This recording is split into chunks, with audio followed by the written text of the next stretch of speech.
Seja bem-vindo ao EBDrops, o podcast do Capacitar, que é o Centro de Estudos Bíblicos da Igreja Batista de Vila Euro. Eu sou a Tog e hoje a gente vai ter como prato principal Jesus. Olá pessoal, eu sou o Wellington e a pergunta é: o que você vai deixar da sua personalidade, da sua humanidade no Getsemane? Hoje a gente vai continuar a última semana de Jesus. Mais especificamente, a gente vai estar ali nos últimos 2 dias de Jesus. A gente vai falar dos capítulos 13 e 14. Vamos focar principalmente em 2 eventos do capítulo 14. Porque Marcos, como a gente fala desde o começo, muita coisa acontece em poucos capítulos. Em um capítulo tem milhares de eventos interessantes. É uma pena a gente ter pouco tempo e ter que focar em algumas coisas só, porque tem muita coisa legal. Então, leiam Marcos 13 e 14. A última semana de Jesus em Marcos parece uma coisa assim, me lembra um filme, assim, muita ação, assim, claquete, muda a cena, claquete, muda a câmera, é muita ação o tempo todo. E aí a gente escolheu para falar um pouco mais sobre 2 eventos aí que aconteceram 2 dias antes da morte de Jesus. E o primeiro deles é a ceia. É legal lembrar como tudo começou. Lá no início, antes da morte de Jesus, antes da gente conhecer a Páscoa, como o dia que a gente comemora a nossa libertação da morte, os israelitas, os judeus, eles comemoravam a libertação deles do Egito.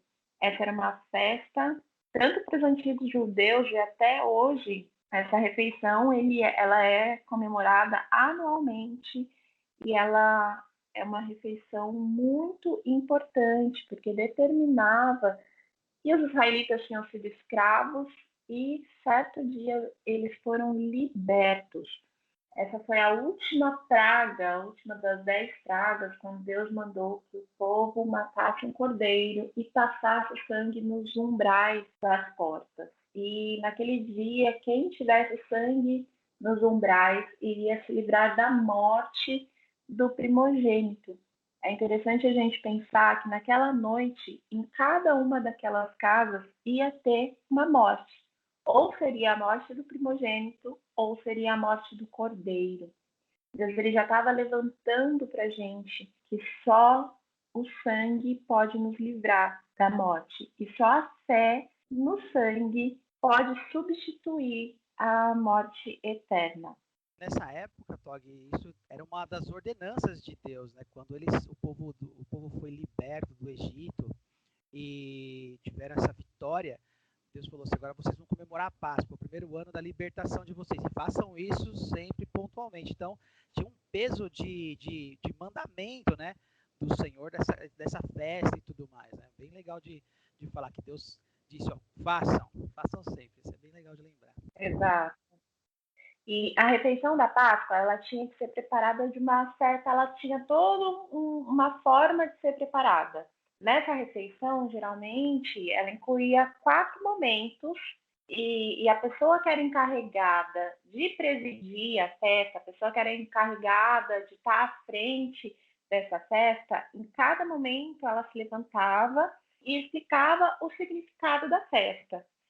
E os 4 cálices de vinho, nos 4 momentos, representavam as promessas que Deus tinha feito ao povo de Deus em Êxodo 6, que era a promessa de tirar o povo do Egito, de libertar da escravidão, de redimido pelo poder de Deus e firmar um novo relacionamento. O terceiro cálice, quando ele era erguido, ele explicava, lembrava os aspectos da escravidão e da libertação dos antigos israelitas. Lembrava que esse era o pão da aflição que os israelitas tinham comido. Só que Jesus ele mudou um pouco essa terceira explicação. Ele estava presidindo e quando ele levantou, ele não falou: olha, esse é o pão que lembra a aflição dos meus pais, dos nossos pais, né, dos nossos antepassados. Ele levantou, ele tomou o pão, ele abençoou e ele falou: tomai, esse é o meu corpo. Imagina só o espanto dos discípulos, porque de repente ele mudou, não era para lembrar do nosso povo, dos nossos antepassados, da ação que eles tiveram, e agora Jesus ele estava ressignificando o pão e o vinho, mostrando para eles mais uma vez que era necessário a morte e que ele é aquele cordeiro que desde o Antigo Testamento está sendo citado. Esse é o pão da aflição dele, é o pão do sofrimento dele, pois ele agora ele ia liderar o êxodo definitivo e trazer a libertação definitiva do povo da escravidão, na nossa libertação definitiva. É legal lembrar também um ponto sobre essa questão do sacrifício, o corpo, né? Que desde o primeiro pecado, ele tem uma consequência, que geralmente é a morte. Então, o sacrifício de um cordeiro no Antigo Testamento, antes de Jesus, eles sacrificavam um cordeiro para Deus. Então, esse cordeiro era para o perdão dos pecados, era para perdoar e para purificar. E aí, o que Jesus está mostrando? Que agora ele, quando ele fala, esse é o meu corpo, eu sou o cordeiro definitivo, o último. Ele imagina aquele pão sendo cortado, né? E a gente imagina o corpo dele sendo despedaçado e entregue para nós, por nossas dívidas, nossos pecados. Então, assim, é muito louco de imaginar a reação daquele povo na mesa, né? Porque, cara, você está mudando tudo. Assim, é o seu corpo, é o seu sangue.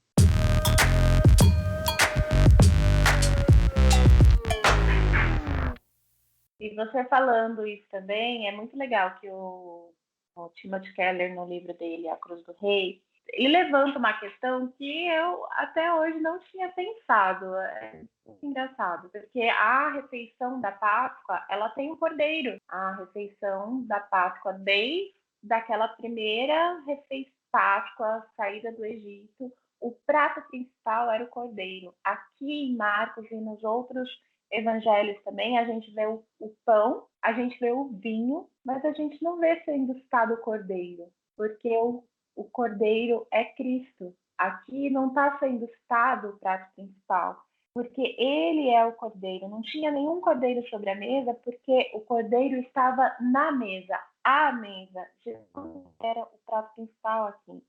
Como o João diz também, esse é o Cordeiro de Deus que tira o pecado do mundo, como foi dito lá em Isaías 53, sobre o Messias. Ele seria como um cordeiro levado para o matadouro. Então, quando Jesus diz que isso é o meu corpo, este é o meu sangue, derramado em favor de muitos, ele está dizendo, eu sou aquele sobre quem Isaías e João falaram. Eu sou o Cordeiro de Deus para qual apontaram todos os outros cordeiros, o cordeiro que tira o pecado do mundo. Eu estava vendo no versículo 24 que ele fala também do pão, ele é o sangue, né? Esse é o sangue dele, que é o sangue da nova aliança. Aí eu fiquei me perguntando, nova aliança, né? Aí lá em Êxodo 24, capítulo 24, versículo 8, tá escrito assim, Moisés, ele aspergiu o sangue, ele pega então, Moisés pegou aquele sangue e aspergiu sobre o povo e disse, eis aqui o sangue da aliança que o Senhor fez com vocês, de acordo com todas estas palavras. Então a primeira aliança é Moisés jogando o sangue do cordeiro que ele tinha acabado de sacrificar sobre o povo e dizendo, é a aliança de Deus para com vocês sobre estas palavras, que eram as leis, né, que eles viviam. E quando Jesus chega e fala, esse é o meu sangue, que é a da nova aliança, uau, a nova aliança, ela muda tudo. A gente vê muitos questionando Jesus, né, se Jesus estava mudando as leis, se Jesus veio aqui para acabar com as leis, e Jesus falou, não, eu vim aqui para cumprir as leis, que a lei do Senhor, que é a nova aliança que o Senhor quer. Ele não estava cansado de ver sacrifícios tolos, as pessoas, como se fosse hoje, né, comprando um terreninho no céu, vou lá, dou R$1.000 e ganhei meu espaço no céu, né? Teve uma época da igreja no passado que foi terrível, que as pessoas faziam isso, compravam saídas do purgatório, né? E para ir para o céu. E comprava e pagava. E as pessoas vendiam isso na rua. Eu estou lendo um livro sobre esse tema, e as pessoas faziam isso, era tão natural. E Deus, já naquela época, antes já muito antes desse acontecimento de Jesus, já estava falando: eu não quero mais o cordeiro, eu não quero mais que vocês se sintam comprando algo. Eu sou o cordeiro final, aquele que vai e não precisa mais de nenhum sangue derramado. Acreditou em mim, confiou em mim, seguiu os meus caminhos, vai entrar pela graça que eu estou derramando sobre vocês. Que lindo, maravilhoso esse momento. É verdade. Tem alguns fatos que o Keller levanta também sobre a questão da ceia do Senhor, a ser uma refeição. O que isso importa para nós, né? Por que Jesus escolheu esse momento? Ele fazia lembrar da saída, do êxodo, para marcar algo que define a nossa fé, que é a sua morte e ressurreição, né? Está chegando a Páscoa, por que Jesus escolheu isso? E Keller, ele levanta alguns fatos que são muito legais. O primeiro deles é que o fato da ceia ser uma refeição lembra a gente que ninguém pode se apropriar dos benefícios da morte de Cristo, a menos que Cristo chame essa pessoa para um relacionamento pessoal com ele. Participar de uma refeição com alguém, efetivamente, se a gente pensar naquele tempo, fazer parte de uma refeição, é relacionamento. Então, Cristo nos convida a um relacionamento íntimo e pessoal com Ele, e junto desse relacionamento Ele traz os benefícios do seu sofrimento perfeito, substitutivo e sacrificial. Além disso, a ceia do Senhor ser uma refeição, essa refeição até então, ela era comemorada em família. Lá em Êxodo, né, qual foi a ordem de Deus? Reúne cada um na sua casa. E Jesus vem e ressignifica isso e faz essa refeição com os discípulos dele. Ele está mostrando para a gente que somos uma família, é a nova família. Nós em Cristo temos um relacionamento não só com o Pai, com Ele, mas nós temos um relacionamento importante uns com os outros também. Exato, Tog. Até tem um trecho que Jesus exemplifica isso, ele deixa bem claro isso, né? Quando ele está dentro da casa, assim, eu não vou lembrar o texto agora, onde está escrito exatamente, mas ele está dentro da casa ali falando com os discípulos, aí entram duas pessoas e falam: mestre, sua mãe, seu pai estão aqui, sua mãe, sua família está aqui fora, quer falar com você. Ele falou assim: quem é minha mãe, né? Quem é? Se não essas pessoas que estão aqui. Ele disse assim: meu pai, meu irmão, ele quis dizer minha família. Ele não quis maltratar Maria de maneira alguma, ele só quis dizer: a minha família são esses que me seguem, não são os de sangue, pura e simplesmente, porque se for de sangue e não me seguir, não é a minha família, que é esse exemplo que você está dando. Ele chamou os discípulos, mostrando: a família é isso, ó, isso é família. Muito maravilhoso essa passagem, bem lembrada, Tog. E além disso, a ceia do Senhor também faz a gente prever o futuro. Ela aponta para a gente o reino.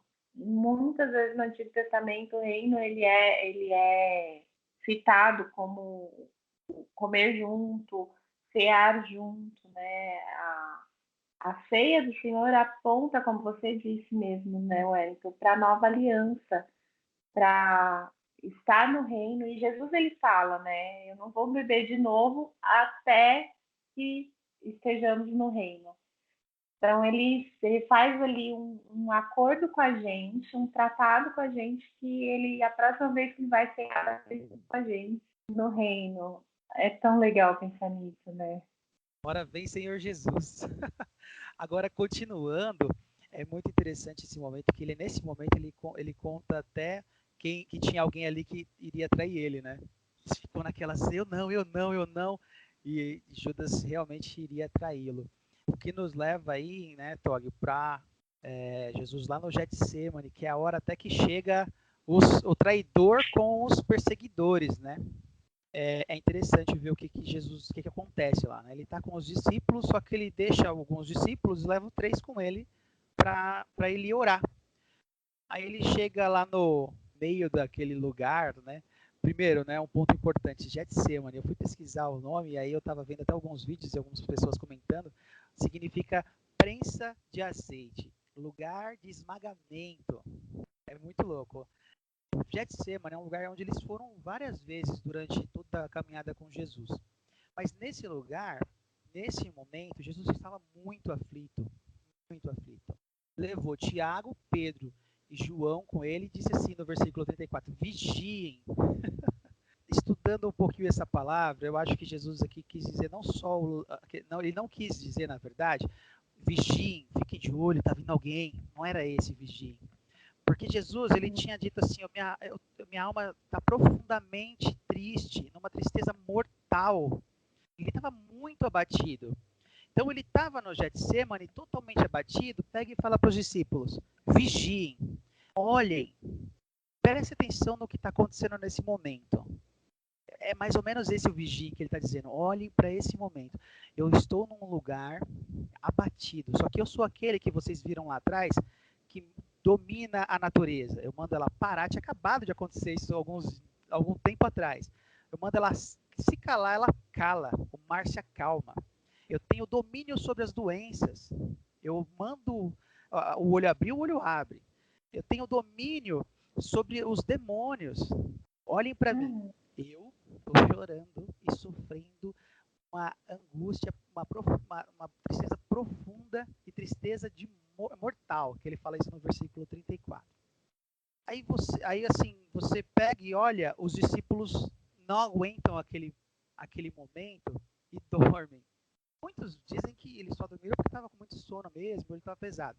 Mas tem uma tese que eu achei legal de ver, que diz assim, eles dormiram porque eles estavam tão angustiados que veio um peso de sono, sabe aquele... Tem gente que tem esses escapes, como se fosse um momento de escape. Não consigo, eu não vou dormir, aí dorme, sabe? Aquele momento de escape. Tem gente que desmaia quando está assim, tem gente que...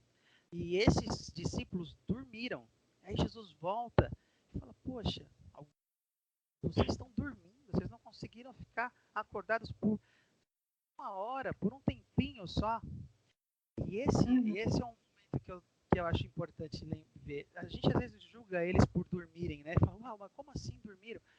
Imagina a pressão que eles estavam vivendo naquele momento, vendo Jesus, aquele homem que eles imaginavam ser o Messias, mas o Messias que eles imaginavam era um homem que ia politicamente tomar a terra que estava sendo tomada por Roma, ia libertar eles, e era um homem, assim, é um rei, ia ser poderoso. Imagina uma pessoa assim, de repente eles começam a conhecer uma história diferente, um Jesus que cura, que tal, mas que fala sobre morrer, fala sobre, eu vou morrer, eu tenho que morrer, se eu não morrer não vai acontecer o que Deus está fazendo. E aí eles veem um Jesus triste, abatido, a ponto de chorar, de sair sangue dele.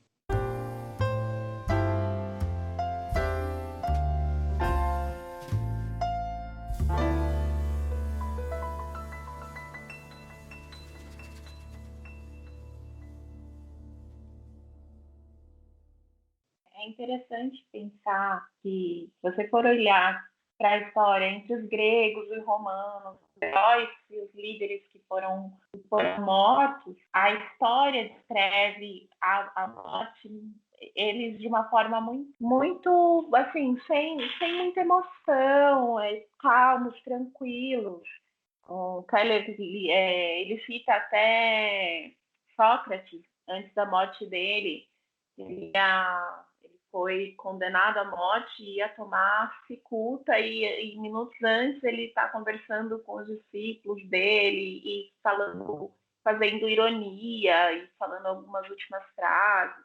E se a gente olhar também para a história da igreja, a gente vê os mártires, né, que foram mortos e que minutos antes que demonstram força, equilíbrio, paz. É engraçado pensar que a morte de Jesus e esse acontecimento na vida de Jesus é diferente de qualquer outro mártir, de qualquer outro herói, de qualquer outra pessoa que foi morta. E isso não porque Jesus era mais fraco que ele, mas porque Jesus estava suportando algo que eles nunca iriam suportar. Eu estava vendo, inclusive, aqui no trecho do versículo 38, ele fala assim, vigiem, orem. Ele já tinha dado um puxãozinho neles lá, de orelha, porque estavam dormindo. Aí ele fala assim, Jesus, vigiem e orem, para que não caiam em tentação, pois o espírito está pronto, mas a carne é fraca. Jesus está dizendo para eles algo muito mais forte. Não é simplesmente, olha, vou ser entregue, vou morrer na cruz. Naquele momento, ele estava dizendo, além de tudo isso, que ele vai ser o cordeiro sacrificado, que ele vai sofrer uma morte muito terrível, porque a crucificação era a pior das piores mortes que tinha naquela época. Jesus estava dizendo assim ainda: olhem aqui para mim, olhem para mim, vigiem. Sabe o que eu estou fazendo agora? Eu estou no lugar de esmagamento, no lugar de prensa para extração do azeite. Esse lugar de prensa, eu estou me permitindo ser prensado pelo homem. Eu estou me permitindo ser esmagado pelo homem. Mas eu sou Deus, eu tenho poder para não fazer, mas eu estou me permitindo. Ele estava dizendo, orem vocês, eu tenho o poder, é tanto que depois, só para ir lá para frente um pouco e voltar, depois tem uma briga, chega lá o Judas com os soldados e tal, e tem uma quebra-pá lá e tudo pega, briga, grita, imagina aquele meio daquele mato lá, todo mundo gritando, Pedro pega a espada de um soldado e arranca a orelha dele fora. Jesus pega e fala assim para Pedro, Pedro, se você ferir com a espada, você também vai ser ferido com a espada. Não é isso que eu quero aqui. Estou te mostrando algo diferente. Jesus vai lá e cola com o poder maravilhoso dele, o super bonder de Jesus. Ele cola a orelha do soldado e mostra para Pedro o que é o Getsemane. O Getsemane é isso. Eu quero permitir, eu, Pedro, não sou Deus. Você acha que eu preciso da sua ajuda com espada? Você acha que eu não tenho poder para chamar do meu pai e meu pai me mandar 10 legiões de anjos para me proteger? Ele fala para Pedro: eu tenho, mas eu não vou fazer isso. Aqui é o lugar de se deixar esmagar. Ele se esvaziou da sua glória. Ele, sendo Deus, podia fazer isso e os anjos suportarem e defenderem ele, mas ele se esvaziou. Ele está mostrando: vigiem e orem, porque a carne é fraca. O espírito está pronto, mas a carne é fraca. O que é a carne? Ele está mostrando aqui no Getsemane é o lugar de você deixar esmagar a carne, a sua humanidade. Não é para puxar espada, é para olhar para mim, é se permitir deixar o seu orgulho ser esmagado, o seu ego ser esmagado, o seu eu ser esmagado. Getsemane, quando eu puxei essa mensagem, essa tradução, eu falei, uau, que lindo. Ele estava se permitindo esmagar, extraírem dele tudo. Ele se esvaziou do poder e de tudo que ele era para que a glória de Deus fosse manifesta em nós e através do sacrifício dele. E ele está dizendo, vigiem, orem, porque se a gente entende que o espírito está pronto, mas a carne é fraca, significa que na hora que você passar pelo seu Getsemane, você precisa decidir se permitir esmagar o seu eu, o seu ego. Você deve decidir ser como eu nessa hora. Nós, como seguidores de Jesus, estamos entregues à morte por amor a Ele. Estamos e precisamos passar pelo nosso Getsemane. Todos nós. Por que Jesus chamava tanto atenção, eles dormiam, e chamava tanta atenção para que eles não dormissem? Porque o Getsemane é um lugar onde Jesus mostra, olha, é esse tipo de ação que eu quero que vocês tenham, espiritual e não carnal. Não arranca a orelha de ninguém na espada, você não precisa disso. Você precisa se permitir. Agora, não é o seu ego. Se você deixar o seu ego ser esmagado, você vai ver a glória de Deus. Se você deixar as suas paixões mundanas serem esmagadas, você vai ver a glória de Deus.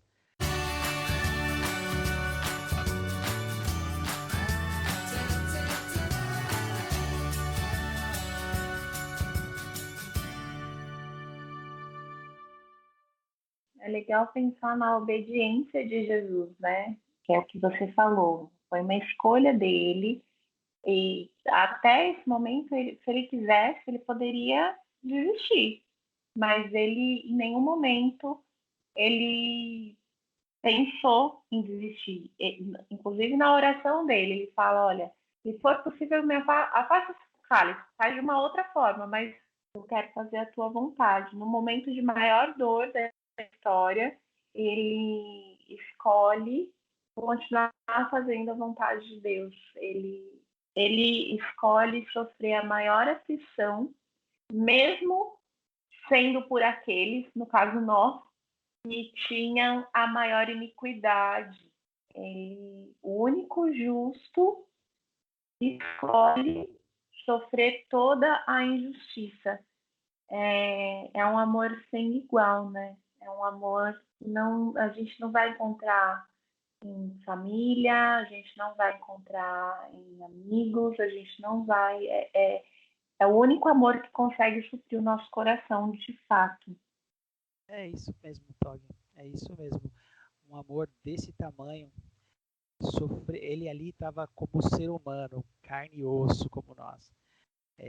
O chorar sangue, tem especialistas que dizem que isso acontece mesmo, né, com a gente, em momentos de desespero, de traumas muito grandes, chega a estourar alguns vasinhos na gente, que faz esse jorrar sangue da gente, do choro, dos poros. Jesus estava tão angustiado com o que ele estava vendo que iria acontecer com ele, que ele fez essa oração, chorando sangue, mas por amor mesmo, por amor ao Pai, pela decisão tomada ali, e amor à humanidade, amor a nós, por amor a você, ouvinte, por amor a você. Um dos meus capítulos preferidos não está em Marcos, mas está em João, que é a oração de Jesus, na crucificação de Jesus também. Eu acho tão legal pensar que ele orou por nós. Ele ora, né? Não somente por aqueles que creem, mas aqueles que ainda vão crer.